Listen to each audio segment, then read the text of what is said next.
Hi, it's Jackie. I'm here with big news. The Grown Ass Woman's Guide will be back in January with all new episodes. Until then, I'm sharing some best of episodes created just for you. And I will talk with you in January. You're moving forward in life, you're doing your thing, and you get to a point where you're like, hey, what I'm doing is great, but it's just not it. Do you find that to be true? Do you see that a lot with women you work with yourself, that we sometimes set up a plan in motion and then we think we have to continue on with that plan with no changes because that's what we said we were going to do?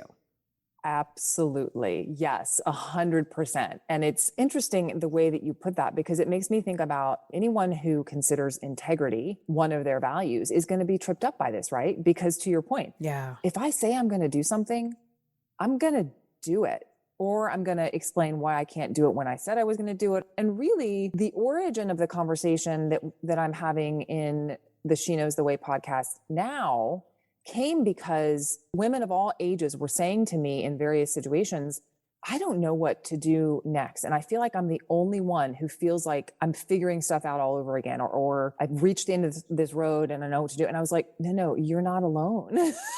I was like, I'm in my late 40s and I'm figuring it out yet again. Yeah. And it was this huge relief. Many of us are right now. Mm-hmm. Yeah. And when I saw that sense of relief, it just made me realize that this is a conversation that needs to happen. This idea of deciding what's next when doing what's expected no longer feels right. Deciding what's next when doing what's expected no longer feels right. I could make out with that statement. There was a time when rocking the latest trends meant following fashion or beauty. But for grown-ass women, the latest trends are focused on self-care and personal development. For once in my life, I can actually be trendy. Yay! Listening to our own voices and not the opinions of others requires a level of quiet and courage that more and more women are committed to reaching. On today's episode, executive coach, communications leader, and podcaster Lara Dalch shares tools for discovering what we really want by listening more than pushing. I'm Jackie McDougall, and this is the Grown Ass Woman's Guide.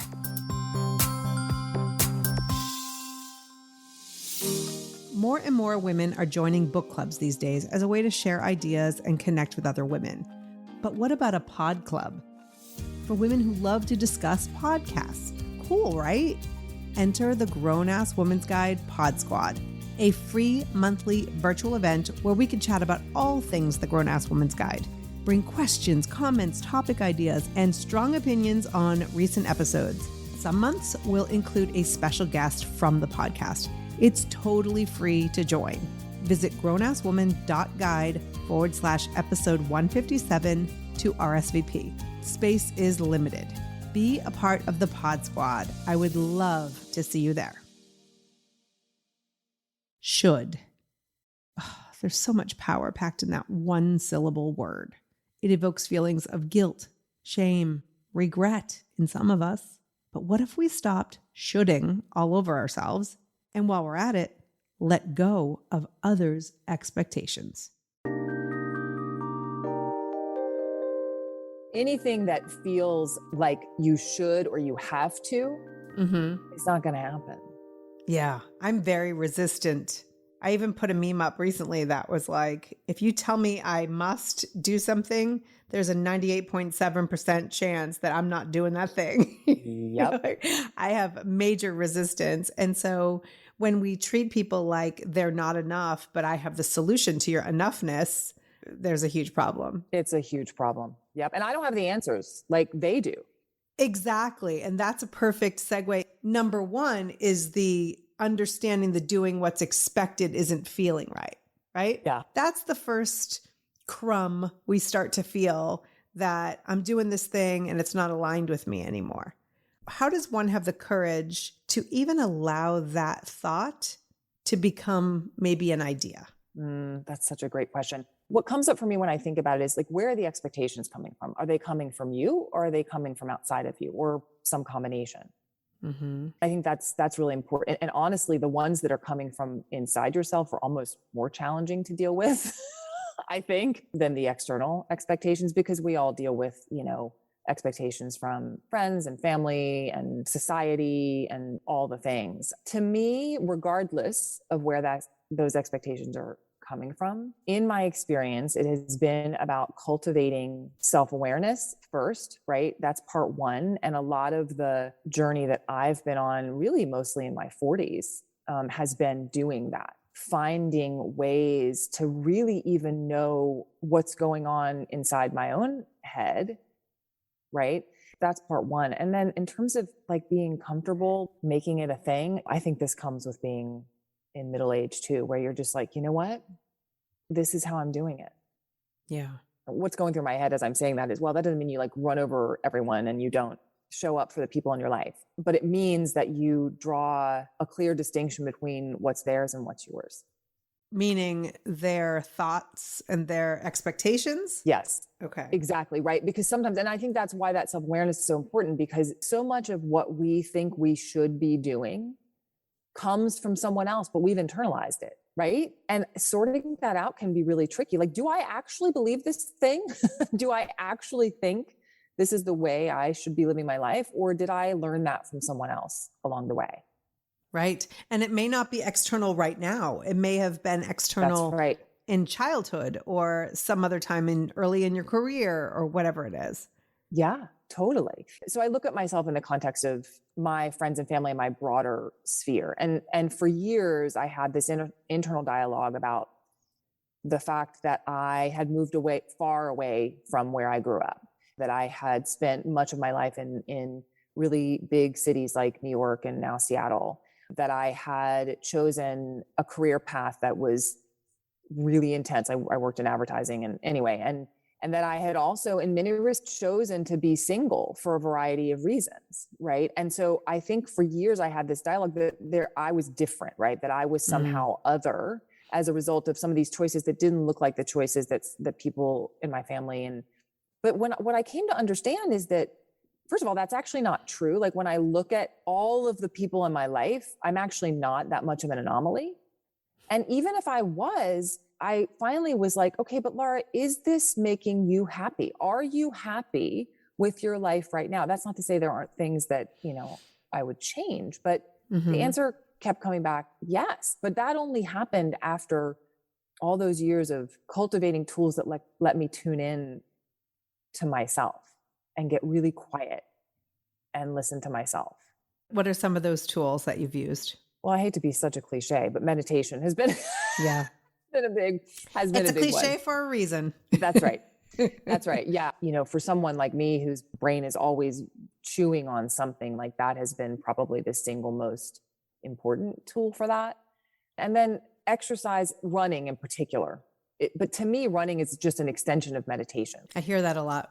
Yeah. I don't live that, but I hear it. That's okay. Yeah. You either love running or you hate it. Now that we're talking about it, where it really started was when I was still living in New York and I had actually left the entertainment industry. So I worked in advertising and television for many, many years in New York. When the market crashed in 2008, I got laid off like a lot of people from the entertainment company I was working for, decided to sort of take a left turn. And that's when I moved into health related things. And the first thing that I did was get certified as a Pilates instructor, because it was something that I had practiced for many, many years. And I was like, that would be really fun to learn how to teach other people. That is where I first had the experience of tuning into my body and getting quiet, because Pilates is just the type of discipline that's what it does. It gets you out of your head and into your body. And that was my first taste of that. Yeah. Honestly. And into your core specifically, where everything else comes from. Basically the trunk of who you are as a human being. Right. Your trunk. Yeah, exactly. Totally. So when you're focused on that, the other stuff can be all flailing around, but when you're solid in your trunk. That's right. Do you like Pilates? Do you do Pilates? I used to do Pilates at a local place. Now I just do it like I'll do a floor Pilates through my app or whatever. I don't go and do the machines anymore. But anyway, so that was the first time that you really started noticing your body and the importance of connecting that mind-body experience? That's right. Yeah. Because I've always said that Pilates is kind of an intellectual type of exercise, if that makes sense, because you really do have to be present to do it effectively. And I don't know that I'd ever had that experience before I started doing Pilates. So yeah, I think that's where it started. So, and that may explain why, the things like meditation and running. And now I do something called Bar Eclipse that a friend of mine, and actually she was a guest on my podcast. Her name is Adrienne Rabenna, and she has a system that's sort of a mix of bar, Pilates, and yoga. And if I'm not doing those things, I get like crazy in my head. I mean, it happened this morning, actually. I some days you wake up and you're like all up in your head immediately. Mm-hmm. And I was like, okay, I need to go sit and meditate for a few minutes. And I was still a little bit up in my head. It doesn't solve all the things, but it made me able to focus on at least a few things Right. in a way that I wouldn't have been able to otherwise. Absolutely. I have discovered that the exercise I do in the morning is just as much for my head as it is for my body. Oh, yeah. Absolutely. Yeah. Yeah. Otherwise, things just start flying out of it. So flying out of my mouth. So we've looked at the outside influences, what people are expecting of us, how to really kind of determine whether it's coming from them or coming from us or a combination of those. I think that's a really powerful tool. If we only figured that out in our lives, we'd be good. Like, take off, girl. Like, you're good. Yeah. But now we've cleared out the expectations. We understand where they're coming from. We're going to work with that. The next thing is what's next. I find with the women in my community, I actually just did a poll. I asked, what's more challenging, knowing what's next or implementing it? Because I believe that a lot of women think like, I don't know how to do the thing. And so I'm just going to sit here and stew in it because I don't know how to implement it. But in actuality, it's the question of what's next, I think, trips them up more than the actual implementation. Do you agree, disagree? I mean, my experience has been the hardest part is knowing what I even want. Yes. And even saying that, I'm like, I feel like I'm in a space like that right now, even. I feel like I'm in that space more often than not, unfortunately. I think that's extremely relatable. And I think that women need to hear that because we see what's out there and it's like, this is what I'm doing. This is how I implement it. Follow my steps. I'm amazing. Look at me on Instagram. But in actuality, I think we're all trying to figure out what's next on a regular basis. That's right. Yeah. And that's exactly the conversation. I'll just share this one story. I was visiting this little boutique up in Bellingham, Washington over the summer, which is about an hour north of Seattle. And this woman who was probably, I don't know, right out of college. I think she said that she'd graduated like a year before. And she said, I'm really proud of my degree and the work that I did. But she was kind of timid in sharing this with me, but I don't want to know what I want to do with it. And anyway, that's when I said to her, yeah, like I'm in that same space that you're in right now, like all the time. And she said, really? I was like, yeah, really. And no one tells you that, do they? Yes. Like no one tells you that. And it's like, it's really isolating when no one's willing to talk about being in that sort of chaotic place all the time. And it leads to isolation, to depression. I remember the first time I can remember feeling it. I was around 25 and I wasn't in college anymore, but I wasn't like a full blown adult yet. I had a job. I had an apartment. I moved out to LA. I felt like I was stuck in this in-between space. And if I look back, that was probably just the first of many, many times. I don't even know if I've ever not been stuck in that in-between space. I think that's the greatest secret, right? I think you're right. That's what I was just thinking when you were saying that. What was coming up for me is like, okay, well, what does the other space look like? I don't even know. Like, because I think it's always an in-between space. I was like, well, what would be the opposite of that? Or what would be the not in-between space? And how would that feel? And I'm like, I don't know. Because there's always something in flux, right? I feel like that's it. Like there's always something changing in our lives. And those of us who are really good at looking like we have it all together all the time probably need to be more aware of projecting that image because it's not real. I mean, I'm not like falling apart or anything, but like on a day-to-day basis, like things are good, I'm moving things forward. But there are plenty of moments during those same days where I feel like it's falling apart again. Right. And no one ever it's that, like you said, it's the Instagram thing, right? It's the like, here's what we share on Instagram, but we don't ever share those moments of doubt. You just said something that really resonated with me. When you are moving forward, I think the difference between really being paralyzed by what's next and understanding that it's a constant state is the moving forward. Yes. Is trying things, is taking action. It doesn't have to be the ultimate action that's going to lead to the holy grail of like, oh, I know what I'm doing with my life. Because I really don't know anyone who knows what they're doing with the rest of their lives. Like we were programmed as children and young adults, right? Yeah. But just doing something that moves you in the direction of something that feels right allows you to change course as you go. Versus if you're stagnant, if you're staying right here because you're afraid to make a move, because you're not sure if it's the right move, you'll probably stay here for a while. Yeah. I always say to people, everything is an experiment. Like it's just an experiment. You're just collecting data. You literally can't fail is the way that I always think about it. And that really helps me both in my business and in my life to move forward. Just like what you're saying, like all you're doing is trying things. And if it doesn't work the way you expected, you've just got new information now. You've got new data to be able to make the next choice.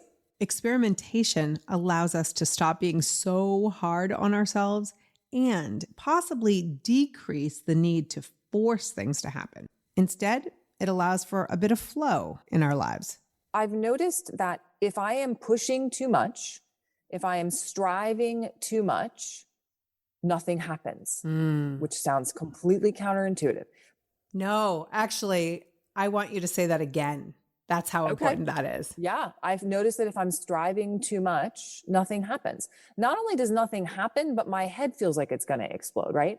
But then in reverse, if I don't have a plan or if I don't have any movement forward, that can be stagnant, right? So for me, it's about this dance between pushing and allowing and pushing and allowing. And it's this constant dance, and it's really hard for someone who wants to just push all the time. Like, because that's what I've been rewarded for in most of my life. Like, that's how I've been successful. It was only when I went out on my own, left the corporate world, and was forced to really tune into my own rhythms and how to create enough structure in my business so that it was successful. I don't know, that I started to really notice that dance. Now I can just after years of kind of observing that, I can notice when it's happening more quickly and say, oh, okay, I need to take my foot off the gas a little bit now. I need to allow a little bit more. Or in reverse, it might be time to make a plan, Right. It might be time to have some actual milestones. And that's really getting in tune with ourselves, because I think there is a time to take a break, to not have a plan, to be in the moment and and I think the world has taught us that, right? There was a time not so long ago when all of the plans we had were obliterated. And so I think I at least was shown, maybe I don't have to be hustling. That word hustle now just exhausts me. That being said, there are times to hustle. There are times to show up, to do the work, to roll up the sleeves and all of that. And I think at this stage in our lives, it's that balance, that dance of knowing when to show up, to push forward, to get uncomfortable, because I find that there are two camps. And if we can encourage and support each other in sort of being in that middle space of understanding, like I could say, Lara, where are you in your life? And you're like, I need to be in this, like just being. I can't be striving right now. I can't be the hustle and all of that. And just respecting that. But I think we've got two different schools of thought that are so loud that we're not listening to our own selves in where we should be in our lives.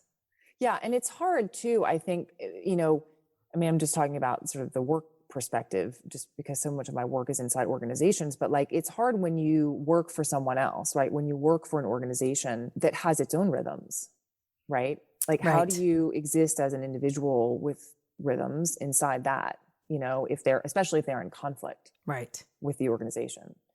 So that can be really tricky. But I think even in those situations, we have more control than we think we do, or we have more choices than we think we do about the way we spend our days and the way we organize our days. Because you come from the corporate world, I'm curious. So we see women are backing off from growing maybe in their career. A lot of women have just, especially lately, have stepped back, have started their own businesses, or are taking on creative things instead of climbing that corporate ladder. How do we continue to support women to get up there, right, in the big office, in the big chair, and also support her need for finding more balance in her life when both of those things are happening simultaneously? Yeah, that's a great question. I mean, to me, it all comes down to representation. Like, we still need to get more women in those ranks of leadership. And there are plenty of women who actually do want that, and there was a time in my career where I might have wanted that. Had I not been laid off during the global financial crisis, I'm not sure. I might have stayed in that space and ultimately been miserable, only because I was not wired at that point in my life to thrive in that environment. I thrived for many, many years in that environment. So I guess, to me, it's about, again, identifying what it is that you want. Where are you going to thrive? And if that's going to be inside a corporate environment, awesome. That's amazing. And we need you. Right. And I'm glad you brought this up, because I really hate this sort of dialogue that I hear a lot about how somehow going out on your own or being an entrepreneur is like sexier or cooler or better. Right. It is not. And there's some kind of like values judgment attached to that. Like, and I think it's because our culture just really still values that hustle and that perspective of like making your own way and the like, pulling yourself up by the bootstraps kind of stuff. Okay, that's BS. Like, there's nothing less valuable about being a leader in a large organization. Right. It makes me crazy. It's so important to know who we are and what we want. I mean, just to going back to that, what you want, because there are people who are there are women who are so strong in this structured environment where she knows her role, she knows other people's roles. And I look at my own marriage, right? My husband is a great employee. He is extremely brilliant. But if you asked him to take his editing skills and create a business around it, he's not interested in that. Yeah. I'm, on the other hand, I'm like, how do I take this skill and make a business out of it and help other women take maybe things that they do, passions or skills or whatever, and try to help them put that out in the world as a business? That excites me. We are not the same in that way. And so really understanding each other. And it goes back to expectations, right? Not having the expectation that everybody else is going to look at the world the same way we do, which we could all benefit from now. Absolutely. That's so funny. I have a very dear friend who also happens to be an ex-boyfriend, who actually just called me just before this. Anyway, random, but he's the same way. I'm like, come on, you would be such a great entrepreneur. Like, he's brilliant and he does business development in the tech space, and like, he would be so good, but he's not interested. And this came up a lot over the summer because he was unemployed for quite a chunk of 2020 and was, got another offer at a big tech company, and he's super excited. I'm like, good for you, but the world, but not at all. But ultimately, that's where he will shine the brightest and have the biggest impact. It's all about comparison, right? And this all, again, we're coming full circle to the expectations thing. It's because you asked earlier, like, how do you, once you figure that out, how do you have the courage, I guess, or the, whatever you want to call it, to stand your ground and, to stand in that decision? And, I don't have a good answer for that. I think for me, I struggle with it sometimes when I make decisions that make other people in my life worried for me, for example, but their worry's not mine. I think is where I ultimately land, is like, I hear you and thank you for caring, but I'm going to be okay. I'm going to figure this out. This is what lights me up. If we can keep moving toward that and surround ourselves with people who may not get it, but who support it. Yes. I think when you take the title of your podcast, She Knows the Way, the way isn't always what other people would find as the way. That's right. And so when you interview women on this podcast, are you ever surprised at the route that she takes to get where she is? All the time. Yeah. And I think actually it's funny. There's one recent guest that comes to mind, especially. Her name is Kelsey Abbott. She's been on this show too. Oh, is Kelsey? Yes, Has she really? yes. Oh, that's great. Kelsey's so great. Well, so then, I mean, her career path has been so Human design. fascinating. Yeah. But she started as a marine biologist. Yeah. And then she was a science writer, and then she was a triathlon coach. I mean, she still does some of that, so to her telling her story of how she got there and the decision points, I found that especially fascinating and sometimes surprising. Absolutely. In fact, I think I asked her, I can't remember the exact question, but I do remember her surprising me with her answers to some of my questions, because, sometimes you can sort of anticipate stuff, but yeah, I mean, she just did her own thing. She still does. She does her own thing and she owns it.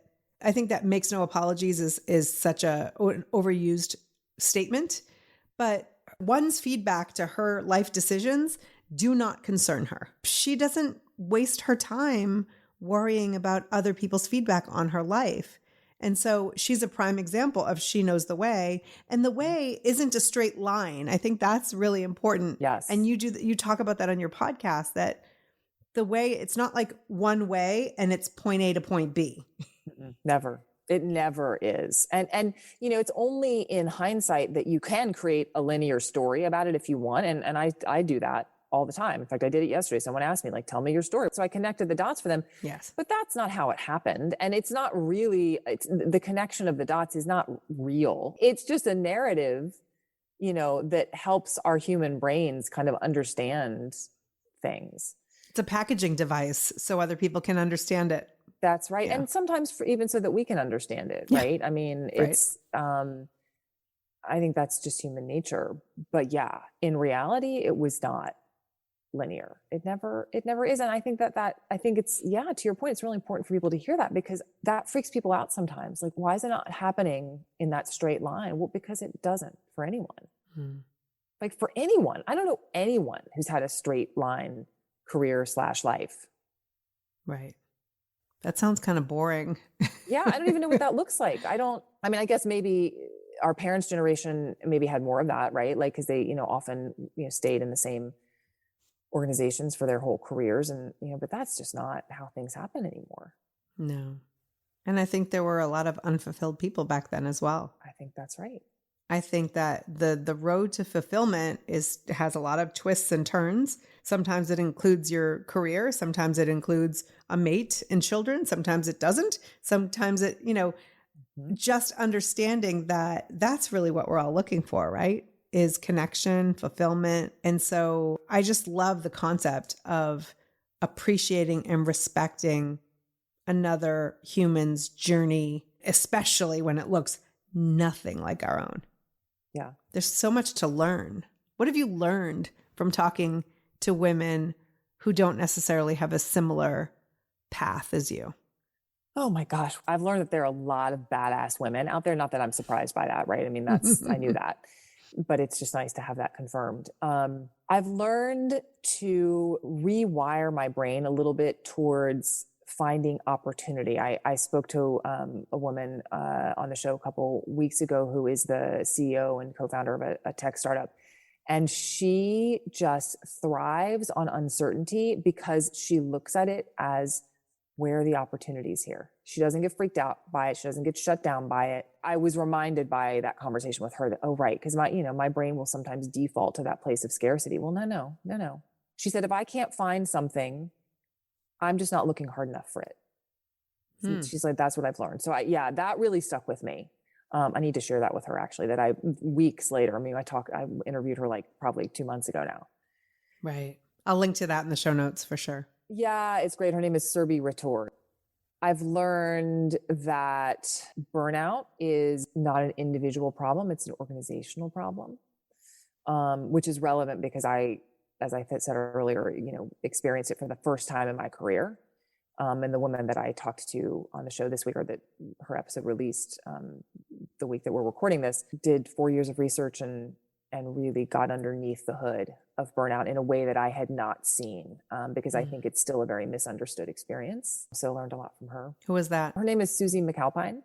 Okay. She's based in New Zealand, and her book is just, her personal experience of burnout, and then her research around what really actually causes it. Because we still very much culturally point the finger at the individual. Oh, you're not taking care of yourself. You're not drawing boundaries. You're not exercising. You're not eating well. Guess what?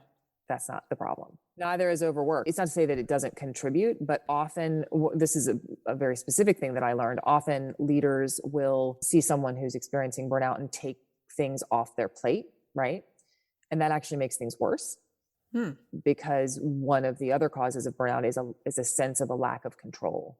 So it backfires. And anyway, it's overwork is only one of the many, many contributing factors. It's not, oh my God, I'm so stressed out. I have so many things to do, right? That's not burnout. Yeah.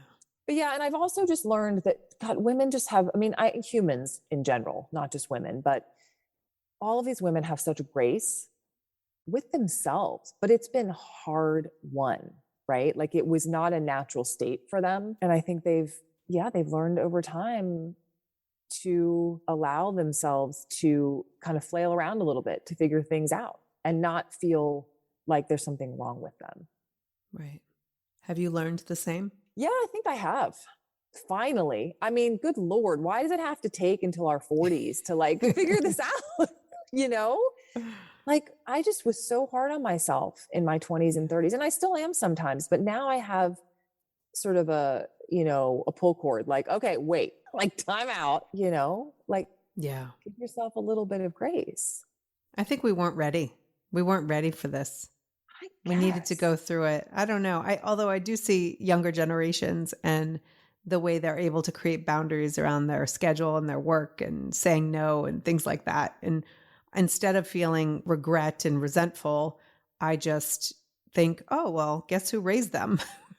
Well, that's what I was going to say. I would like to think that we maybe, contributed or at least paved the way in the way that first wave feminists and second wave feminists paved the way for some of us. And I hope that remains the case, because I agree with you. I see a lot of my younger friends being a lot better about that. Yeah, it's a good thing. And hopefully we're moving in the right direction. Yeah. Be sure to check out Lara's podcast, She Knows the Way, where you listen to your favorite podcasts, or visit grownasswoman.guide/episode 157 for a link to her website and social media channels. If you could leave my listener with one Lara-ism, what would it be? Well, I think I would just leave them with what I say. This is going to sound so silly, but at the end of every show, which is trust that you know the way, because you do. And I really believe that. And it doesn't mean that you don't ask for support or help. In fact, it demands that, actually. But ultimately you do know, and you just haven't found your way there yet. This has been the Grown Ass Woman's Guide. I'm your host and guide, Jackie McDougall. I invite you to download 11 habits every grown-ass woman should practice at grownasswoman.guide/habits. And I would totally appreciate if you would share this episode or any of our past Grown Ass Woman's Guide episodes with a friend. It is my mission and honor to empower women everywhere to be their most badass, grown-ass selves. Thank you so much for listening. Until next time, you are a grown-ass woman. Act accordingly. Spring has sprung, and with the change of seasons, sometimes comes an increase in vitality. If you're feeling in the mood for a little more personal time, may I suggest Coconut. Coconut is all about providing clean and natural ingredients when you're enjoying your most intimate moments, with or without a partner. Naturally safe products developed by people who are obsessed with quality. Get 15% off with promo code GROWNASS at grownasswoman.guide/Coconut. That's 15% off with promo code GROWNASS at grownasswoman.guide/Coconut.